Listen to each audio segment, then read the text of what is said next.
բացակայությունների դասարաններում, ապա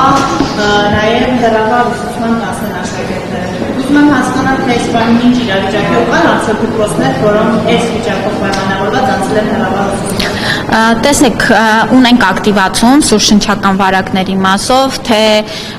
ամբուլատոր օղակում դիմելիության եւ թե հիվանդանոցային, իհարկե մեր հսկողության տակ է եւ ամենօրյա մոնիտորինգ ենք իրականացնում, թե դուրս գրված, թե նոր դեպքերի մասով։ Իհարկե մենք աշխատում ենք մեր կրթության գործընկերների հետ գործարկելու այս մեխանիզմը, որ այն դասարանները, որտեղ բացակայությունների թիվը 20%-ից ավել է, ապա նրանք հնարավորություն ունեն անցնելու հեռավար դասապատրաստման։ Պետք է նշեմ, որ ամենօրյա բացակայությունների թիվը եւս մենք իրար փոխանցում ենք եւ աշխատում ենք դպրոցների հետ։ Այս պահի իրավիճակով չեմ կարող ասել, քանի դասարան է անցել հեռավար կրթական պրոցեսի, բայց նորից եմ կրկնում, դասապրոցեսների հետ կապված որոշումները կայացվում են հիմնվելով իրավիճակի վրա եւ մենք այս պահին չունենք այն համաճարակային իրավիճակը, որ դիմենք ընդհանուր դասապրոցեսի կանգնեցմանը։ Հիմա սա սեզոնային է, ինչու՞ն է։ Այո, Ժորժ ջան, անցյալ տարվա ինչպես գիտեք, Հայաստանի Հանրապետությունում եւ մասնավորապես Երևանում արդեն դանկավորության շեմը հատել է, սա եւս է որոշ բժիշկների կարծիքով պայմանավորված կարող է։ Դե, տեսեք Ժորժ ջան, սրանք տարբեր բաներ են։ Վիրուսային հիվանդությունները կապ չունեն օդի աղտոտվածության հետ։ Վիրուսային հիվանդությունները ուրեմն սեզոնային տրամաբանությամբ սկսում են ակտիվանալ նոյեմբերից մինչև հունվարի վերջ ակտիվ շրջանն է եւ մենք համեմատական ենք տանում նաեւ նախորդ տարվա ուրեմն թվերի հետ ըստ էության շատ փոքր շեղում ունենք անցյալ տարվա սեզոնային գրիպի ակտիվացման ցուցանիշներից փոքր ավելացում ունենք, բայց այստեղ էլ պետք է տեսնենք, որ անցյալ տարի ավելի շուտ էր սկսվել ակտիվացման գործընթացը, այսինքն մենք նոյեմբերի սկզբից արդեն բավականին ակտիվացում ունեինք, այս տարի մի փոքր ավելի ուշ են այս վարակները շրջանառվել։ Նշեմ, որ այո, շրջանառվող շտամը H3N2-ը ունի սպეციფიկ ատիպիկ է եւ ջերմության բարձրացում, կայուն ջերմություն է առաջացնում մանավանդ մինչև 18 տարեկանների մոտ եւ նորից շեշտադրում եմ, որ եթե չունեք ախտանշաններ, ապա խնդրում ենք մանավանդ ռիսկի խմբերին անպայման պատվաստվել, որովհետեւ մեր ցուցանիշները նաեւ ցույց են տալի պատվաստված անձինք կամ չեն վարակում կամ վարակվելու պարագայում շատ թեթև են տանում ախտանշանները։ Իսկ ովքեր են հիմնականում տարիքային խոցերի համար երեխաները եւ այս շտամի հիվանդացության մասով էլ երեխաները մինչեւ 18 տարեկան ավելի ըստ էության ծանր են տանում հիվանդությունը, բայց պետք է նշեմ, որ քրոնիկ հիվանդություններ ունեցողները, շաքարային դիաբետ, սրտանոթային հիվանդություններ ունեցող եւ 65-ից բարձր քաղաքացիները եւս շատ խորհուրդ է տալիս, որ պատվաստվեն։ Փոխավորվի դեպքեր են նաև ավելացել էլի այս շտամով է պայմանավորված այս սա է Թոքաբորբեր հանգեցնում է ոչ միայն այս շտամը, այլ շրջանառվում են նաև այլ վարակներ եւ այո, մենք դիտարկում ենք նաև հիվանդանոցային օղակում թոքաբորբերի ցուցանիշները, բայց որևէ այսպես ահագնացող կամ մտահոգություն առաջացնող պատկեր այս պահին չունենք։ Չընկնի ջարդվի։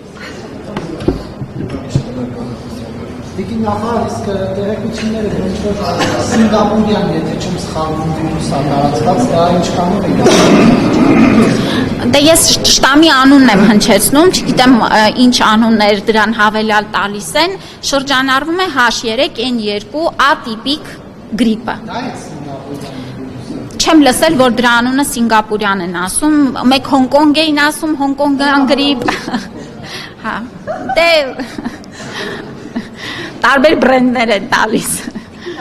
Ես վիրուսների ֆոնին մի հարց կան, որոնք շատ բարձրացրեցին տարբեր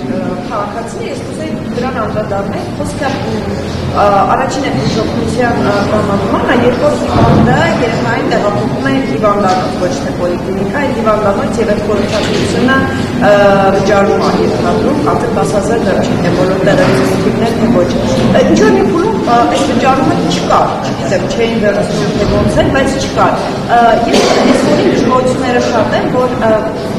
այդ ինչպես ենք ասում, որ մինչև 18 տարեկանների բուժօգնությունը անվճար է։ Հնարավոր չէ առաջին օղակ առանց անցնելու դա փոխի։ Չէ, հնարավոր չի, որովհետև դա ճիշտ ուղի չի։ Տեսեք, առաջնային օղակը իր դերը ունի եւ մարդը, եթե ցուցանիշներ չունի հոսպիտալացման կամ էմերջենսի ծառայության, ապա պետք է դիմի պոլիկլինիկական օղակում։ Եթե անձը շրջանցում է այս օղակը եւ ուղիղ գալիս է հիվանդանոց, արտահիվանդանոցային դեպքի համար, ապա դա համարվում է վճարովի խորհրդատվություն։ Եթե մենք այս բոլոր կանոնները չապահովենք, ուրեմն չենք ունենա բավարար արդյունքներ եւ կստացվի, որ մեր անգամ թեթև դեպքերը կգնան հիվանդանոց, կծանրաբեռնեն հիվանդանոցները եւ ծանր դեպքերի սպասարկման համար խնդիրներ կունենան։ Բայց այդ առաջին օղակից մինչև հասնելը այնքան խնդիրներ առաջանում, ոչ թե որ որևէ խնդիր չի առաջանում։ Տեսեք, պոլիկլինիկան ունի դեպի միջև մի ուղեգիր տրամադրել ու հասնես հիվանդանոց։ Եթե ուրեմն երեխային մանկաբույժը նայել է եւ ցուցում չի տվել հոսպիտալացման, նշանակումները արել է տանը բուժում ստանալու, ապա սա մի իրավիճակ է։ Երբ որ երեխան այցելել է մանկաբույժին եւ մանկաբույժը հայտնաբերել է այնպիսի ախտանշաններ, որոնք հրատապ հոսպիտալացման են, դա լրիվ ուրիշ ռեժիմով է գնում։ Բայց պետք է հետևեն կանոններին եւ սա միայն մեր համար չի, սա գրագետ մոտեցումն է։ Տիկին Ավանեսյան, երկու հարց, մեկը նորից առողջապահական, բայց տեսեք Արցախի փորի տեղահանված քաղաքացին ազանգում է, որի երկու առողջապահած երեխաները ովքեր ունեն շարժողական կոնկրետ չեն կարողանում ձեռք բերել սայլակներ եւ հիմա դիմում է եւ առողջապահության նախարարությունը եւ հայվանները հնարավոր է նաեւ որոշակի նախարարությունը չմտի որպեսզի կարողանան այդ սայլակները ձեռք բերել, որովհետեւ տեղաշարժերը կոնկրետ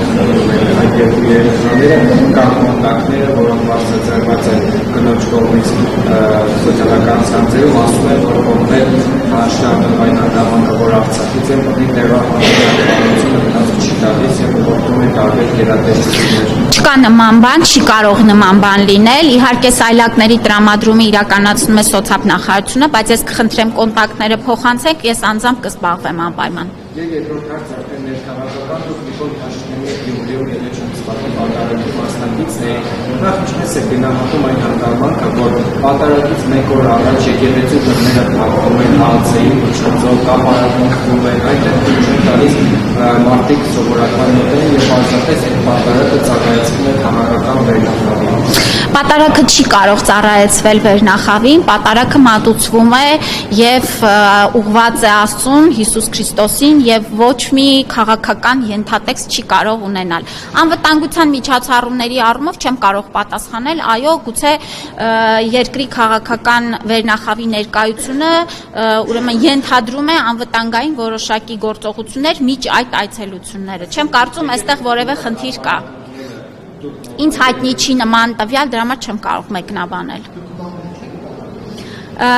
Շատ չեմ հասցնում, որովհետև շատ ծանր աշխատանքային գրաֆիկով ենք աշխատում, գիտեք, որ ապահովագրության ներդրման այսպես ինտենսիվ շրջանն է եւ այո, միայն հասցնում եմ այս գործերը անել։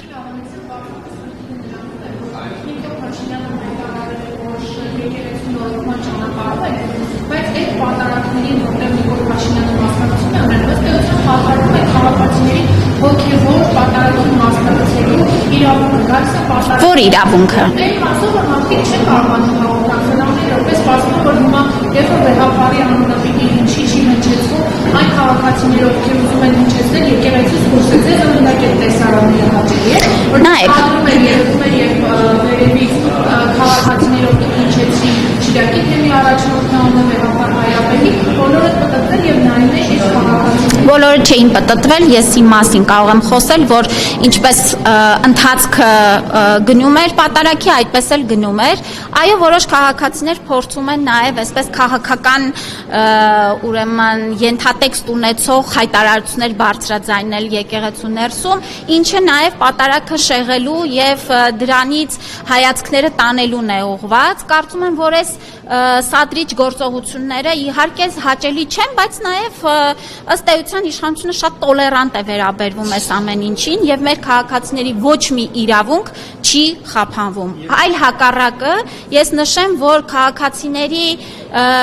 վերաբերմունքը եւ այն, որ նրանք մի կնոջ պատմություն էր, ես այնտեղ ներկա եմ, երբ որ այդ կինը կիսվում էր, որ ասում է 75 տարվա մեջ առաջին անգամ եմ գալիս եկեղեցի։ Շատ այլ մարդիկ ասում են, որ առաջին անգամ է, որ գալիս են մասնակցում են պատարագին, որովհետև հասկանում են, որ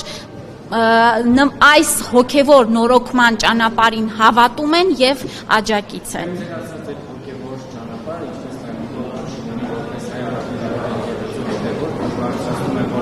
Հոգևորականների բարձրացման այդ թվում եւ կաթողիկոսի հուսակրության խախտելու վերաբերյալ, բայց միաժամանակ նաեւ մարդիկ փորձագետները շարքային մարգացիներ ասում են, որ եկեղեցին իվոտ աշխարհի իր ասացավ ապրելու ճանապարհորդում է մի շատ այլ հոգևորականների հետ,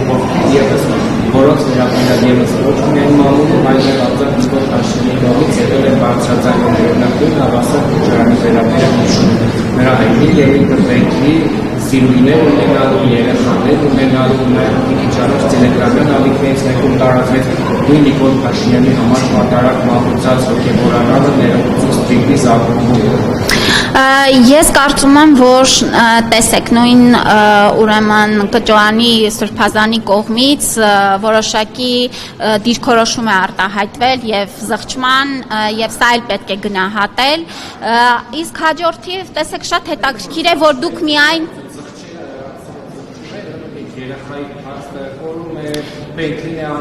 Ես ասում եմ այն ինչ ես նշում եմ այն ինչ որ ինձ հայտնի է եւ ես նման դիրքորոշում տեսել եմ մամուլում իսկ հաջորդիվ ձեր կողմից նշված հարցերը ես կարծում եմ հենց հոգեվոր նորոգման ընթացքը հենց դրա մասին է եւ շատ մեծ նաեւ քաջություն է պահանջում այս մարդկանց կողմից ուրեմն հստակ դիրքորոշում արտահայտել որ այո եկեղեցում կանոնագրքի հետևելը պետք է դառնա միանշանակ պետք է լինի մեր հոգևորականների կողմից բարոյական եւ կանոնագրքի նորմերը պահպանելը միակ հնարավոր տարբերակը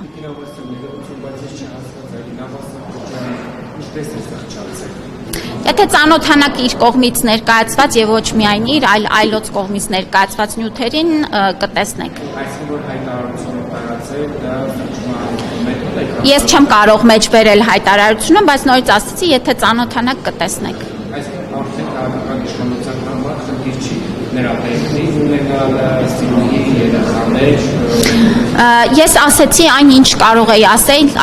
ինչքան որ տեղեկություն ունեմ։ Ճապարության ապահովագրությունը արդեն առաջին ընթերցումը բացել է ազգային ժողովի 16-ին լինել է երկրորդ ընթերցումը, բայց որոշ կարևոր հարցեր կան, որոնք ոնց որ ասել դրան չեն անդրադարձել, ամենից ես չեմ տեսել, հարցը հետևյալն է 26 թվականից առողջապահության ապահովագրության խախտումը արգելել է 129,600 դրամ, բայց մենք հայցակարգից հիշում ենք, որ ամեն տարի դա վերանայվելու է գումարը եւ ավելանալու է։ Հիմա ինձ հետաքրքիր է, որն է մեր կառավարության քաղաքականությունը 27-28-ին է գումարը պահպանվելու է, թե ավելանալու է։ Ինչպես նաև հետաքրքիր է, այդ սուբսիդավորման մեխանիզմը, որ հիմա առաջարկում է կառավարությունը 26 թվականի համար, 27-28-ին եւ հետագա տարիներին պահպանվելու է, թե չէ։ Եվ երրորդ հարցը, ես այնտեղ հաստատ ուսումնասիրեցի, գրած էր, որ 26 թվականից ապահովագրվելու են նաև մոտակերպյան քաղաքացիներ, որոնք աշխատելու ապրելու իրավունքներ, ինչպես նաև հանրաձեռնարկատերերը, նոտարները, մարդիկ, ովքեր շահաբաժիններ են ստանում, ռոյալտիներ եւ այլն։ Ու իրենք 10,500 ինքնուրույն են վճարել։ Պետությունը նրանց համար չի սուբսիդավորել։ Ճիշտ եմ հասկացել, թե Տեսեք, նախ օրենքի նախագծում ավելացվել է մի դրույթ, որով սահմանվում է, որ ամեն տարի, սկսած 2027 թվականից, ազգային ժողովին ներկայացվելու է առողջության համընդհանուր ապահովագրության նախորդ տարվա արդյունքային ցուցանիշները եւ առաջարկ է ներկայացվելու հաջորդ տարվա սակագնի, այսինքն դրույքաչափի վերաբերյալ։ Եվ սա էլ ձեր կողմից նշված սուբսիդավորման հատվածները որոշվելու են ամեն տարվա բյուջեով, որովհետեւ սա էլ բյուջետավորման ցիկլի մի մաս է դառնալու։ Արդյոք կփոխվեն սուբսիդավորման ուրեմն չափերը եւ այն խմբերը ում որ տրամադրվելու է սուբսիդավորումը, ես 27 թվականի համար ես այս պահին չեմ կարող ասել, որտեվ դա 27 թվականի բյուջեի շրջանակներում կքննարկվի։ Արդեն նախատեսում եք, որ եկող տարի բյուջետությունը կշատանա, այսինքն համակարգի վրա ծանրաբեռնվածությունը կշատանա, այսինքն կարող եք ենթադրել, որ գումարը հետագա տարիներին կավելանա։ Նման ուրեմն հնարավորությունը օրենքով սահմանված է, բայց ես այս պահին այդ հարցին չեմ կարող պատասխանել, որտեղ ամեն տարի, ինչպես ասացի, ազգային ժողովում կորոշվի հաջորդ տարվա դրույքաչափերը։ Ուրեմն նախորդիվ հայեցակարգի մեջ սահմանված էր միջակայք դրույքաչափի հնարավոր, բայց մենք հստակեցրեցինք եւ սահմանել ենք կոնկրետ արդեն տարեկան գումար, որպեսզի այստեղ էլ չունենանք 129,600 դրամ տարեկան չափն է լինելու։ Դե նշեցի, դա կորոշվի ամեն հաջորդ տարվա համար։ Այս պահին չունեմ այդպիսի տեղեկատվություն, ինչքան կբարձրանա։ Երրորդ հարցի հետ կապված 26 թվականից էլ են ներառվելու ուրեմն անհատ ձեռնարկատերը եւ նոտարները, նրանց համար հաշվարկման մեխանիզմը մի փոքր այլ է լինելու, նույնական ինչ որ դրոշմանիշների պարագայում է, իսկ օտարերկրյա քաղաքացիները, ովքեր ապրում են Հայաստանում եւ ուրեմն աշխատում են Հայաստանի ռեզիդենտ հանդիսացող իրավաբանական անձանց մոտ, այո, եւս պիտի հանդիսանան ապահովագրավճար վճարող, որտեղ նրանք էլ հնարավոր է օգտվել մեր երկրում առողջապահական ծառայություններից։ Այսինքն այդ կատեգորիայի մարդիկ անհապաղ ձեռնարկատերի վայրը ինքնուրույն են վճարելու, պետությունը չի սուբսիդավորելու։ Չէ, չի սուբսիդավորելու։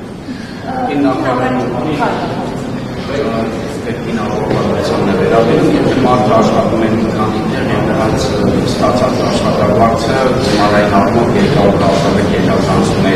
ոնց է վճարում կատարվում, արդյոք դա համարվում է, որ երկրորդ անձը եւ քաղաքացիներից բարձր ստացող է երկրորդ։ Այո, տեսեք, մենք նախնական նախագծում ունեինք նման հնարավորություն, մտածում էինք ունենալ նման հնարավորություն, որ մի քանի տեղ աշխատելու պարագայում հանրագումարային աշխատավարձը դիտարկենք որպես շեմ, բայց ըստ էության ծրագրային առումով այս տարի չենք կարողանա նման ապահովում իրականացնել եւ պետք է գոնե մեկ գործատուի մոտ մարդու աշխատավարձը 200,000 դրամից ավել լինի, որպեսզի նա 26 թվականին ընդգրկվի ապահովագրության մեջ, բայց 27 թվականից արդեն ըստ էության բոլոր աշխատավարձ ստացողները կներառվեն։ Սա միայն 26 թվականի համար է։ Եվ մի հարց, երկու հարց։ Խնդրեմ։ Չափահաս, արդյոք չափահասի ստացած ապահովագրությունը կարողացում է նաև իր անչափահաս երեխաների կամ մեծ հասարակության վրա, որի տարիքը չի գերազանցում 63, այսինքն չի մտնում այդ։ Ոչ, չի տարածվում, ամեն անձ վճարում է ապահովագրավճար իր համար եւ ձեռք է բերում փաթեթ իր համար։ Մինչեւ 18 տարեկան երեխաներին եւ 65+ տարիքի անձանց ապահովագրավճարը վճարում է պետությունը եւ փաթեթը ակտիվանում է տվյալ անձի համար։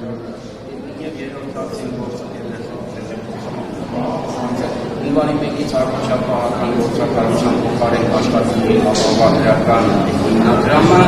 արդյոք նախարարությունը արդեն ծառել է գործակալություն եւ աշխատակիցների եւ խնդիրը ինչ է լինելու Ոչ, իհարկե չի լուծարել եւ կլինի, տեսեք, առողջապահության մեր գործակալությունը դեռ շարունակում է աշխատել, կստեղծվի հիմնադրամը, մենք շատ սահուն անցում կկատարենք աշխատանքների պետական առողջապահական գործակալությունից դեպի հիմնադրամ, աշխատակիցները սահմանված կարգով նախորոք իհարկե կծանուցվեն եւ իհարկե կմասնակցեն հիմնադրամում մրցույթներին եւ վստահ եմ, որ նրանցից մեծամասնությունը բավարար ուրեմն գիտելիքների եւ փորձառության ունենալով կանցնեն հիմնադրամ աշխատանքի։ Եթե կարելի է կարգավորել շարունակությունը, մենք արդեն հասկացանք, որ օտարերկրացիների եւ անհատ ձեռնարկատերի մեր մնացած խմբի համար առողջապահության նախարարությունը ոնց նոր ուղղակի կարգ է սահմանում։ Բայց ինձ հետաքրքիր է այն մարդիկ, ովքեր 3-4 ամիս են Հայաստանում ապրել, քեզ կես տարի չի, նրանք էլ չունենան ապահովագրություն։ Հարգելի գործընկերներ, սա հարկի նոր ձև չէ, սա ապահովագրավճար է։ Չէ, սա պարտադիր ապահովագրավճար է եւ դրա դիմաց մարդը ստանում է կոնկրետ ծառայություններ։ Այո, մարդը կարող է Հայաստանում ապրել 3-4 ամիս, բայց այդ 3-4 ամսվա ընթացքում էլ կարող է ունենալ շատ բարդ, ծանր, ուրեմն օրինակ վիրահատություն, որը արժի 3-4 միլիոն դրամ։ Եվ այստեղ մենք նորից ուզում եմ շեշտադրել, որ առողջապահական ապահովագրության պարագայում անձը, որ պահին սկսում է վճարել, այդ պահից էլ արդեն ծառայություններից օգտվում է։ Դուք վստահ եմ տեղեկացված եք, որ Վրաստանը պարտադիր դարձրեց օտարերկրյա քաղաքացիների համար Վրաստանում գտնվելիս ունենալ առողջության ապահովագրություն։ Այսինքն անգամ արդեն այդ փուլին են երկրները անցնում, որովհետև հախուռն առանց ապահովագրության շատ բարդ է սպասարկել որևէ խումբ բնակչության։ Դա կլինի օտարերկրացիներ, թե նաև քաղաքացիներ։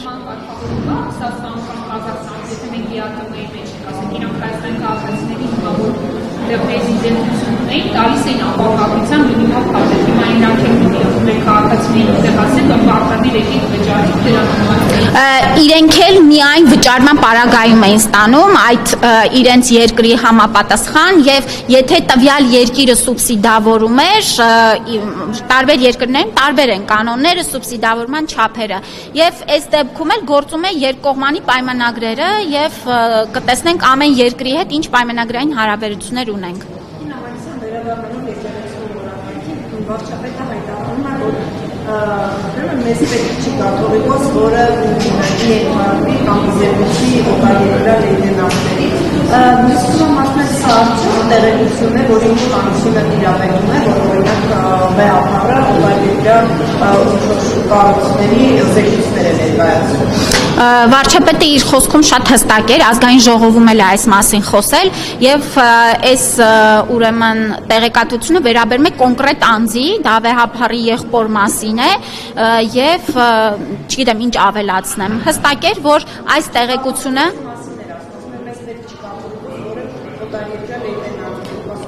եւ ըստ էության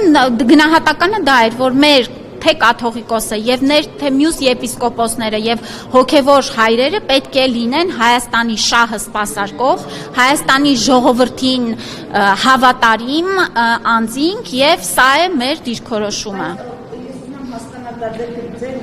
Վարչապետի գնահատական է, որ կաթողիկոսն ու մյուս հոգևորականները չեն սպասարկում Հայաստանի շահը։ Դե եթե այդ գնահատականը չլիներ, ինչպես կարող էր այս գործընթացը սկսել։ Մենք սրա հետ է կապված այս ամբողջ գործընթացը, որ այս անձինք ըստ էության չի կարող լինել վերլուծություն առանց տեղեկատվության։ Վերլուծությունը ինչ որ առումով տեղեկատվության վրա է հիմնվում։ Դե ես չեմ այդ հարցի պատասխանողը, չեմ կարող ասել կան, չկան, ինչքանով կան, չեմ իմանում։ Ես տեղեկացված չեմ այս մասով։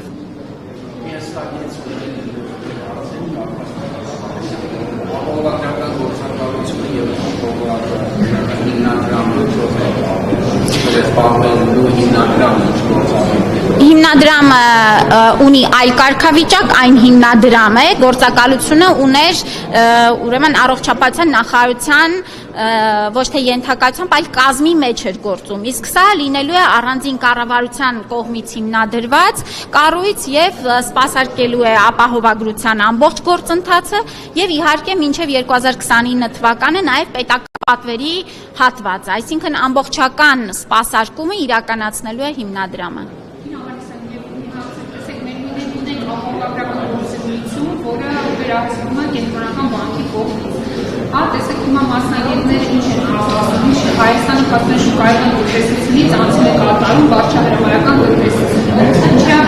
մտնում պետությունը դրա մեջ, ինչա որոշը, որ պետք է պետական հիմնադրամ լինի, ասենք կարող է նույնիսկ այդ ոլորտը վերահսկվել կենտրոնական բանկի կողմից։ Մենք տեսնենք, որ այդ ոլորտը, որ վերահսկվում է ԿՎ-ի կողմից, լավ զարգանում է, արդյունքները մենք տեսնում Ինչի որոշվեց, որ հիմնադրամը պիտի պետական։ Իսկ ինչու չպետք է որոշվել։ Հայաստանը ոչ միտեղ անցում չի կատարում, Հայաստանում գործում է ազատ շուկայական հարաբերություններ եւ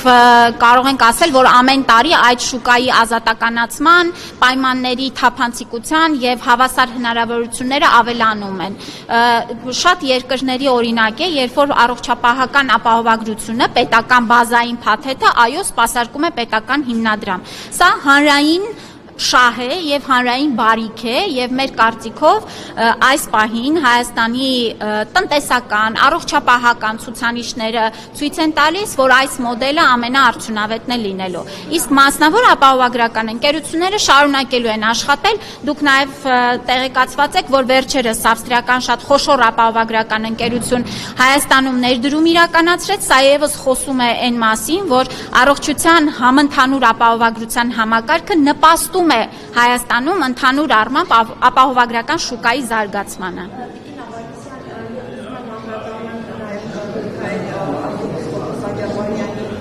Պաշտպանների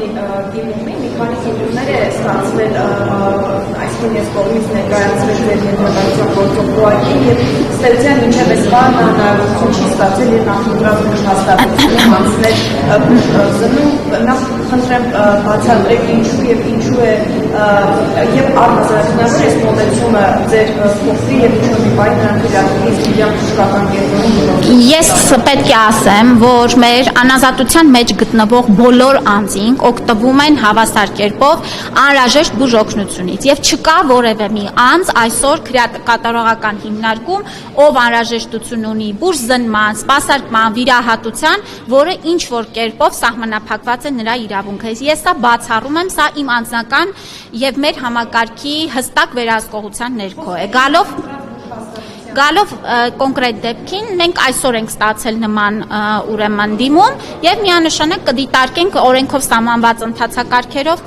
կնայենք, ընթացք կտանք։ Դիմում է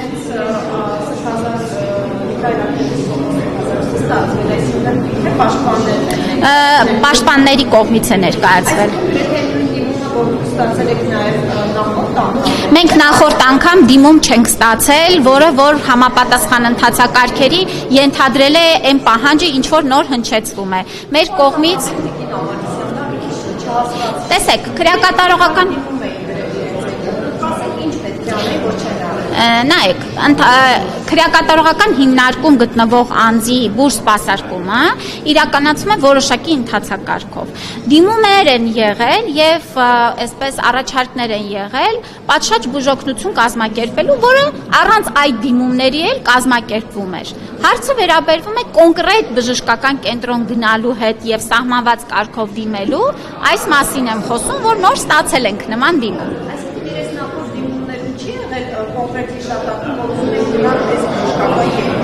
Տեսեք, նորից եմ կրկնում, դիմումը պետք է լինի պատշաճ ընթացակարգին համապատասխան, որպեսզի դրան ընթացք տրվի։ Նման դիմում չենք ունեցել։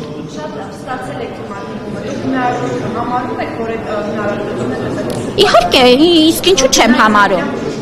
Միանշանակ ինչու ոչ, ես նման հնարավորությունը չբացառեցի։ Պաշտպաններից մեկը ասում է, որ ձեր այդ կոակի աշխատողներից մոտեցել է սրբազանի եւ ասել է կարող է ցանկացած բանվարներ, բայց ոչ իսկ մեդիաներ։ Տեսեք, հարգելի գործընկերներ, ընդհանուր առմամբ սա նորից եմ կրկնում, պետք չի շահարկումների տեղիք տալ։ Մենք ցանկացած անձի, այդ թվում նաեւ Միքայել Աճապաղյանի առողջական ցանկացած խնդրի մասով եղել ենք շատ ուշադիր, ժամանակին եւ անհրաժեշտ բուժօգնությունը տրամադրել ենք։ Այլ մանրամասների չեմ կարող անդրադառնալ։ Չեմ կարող ասել, ըստ սահմանված կարգի ընթացք կտանք։ Բայց չեք տեսնում եք այդ հնարավորությունը, որ Ես չժխտեցի, որ այո կարող է նման հնարավորություն լինել։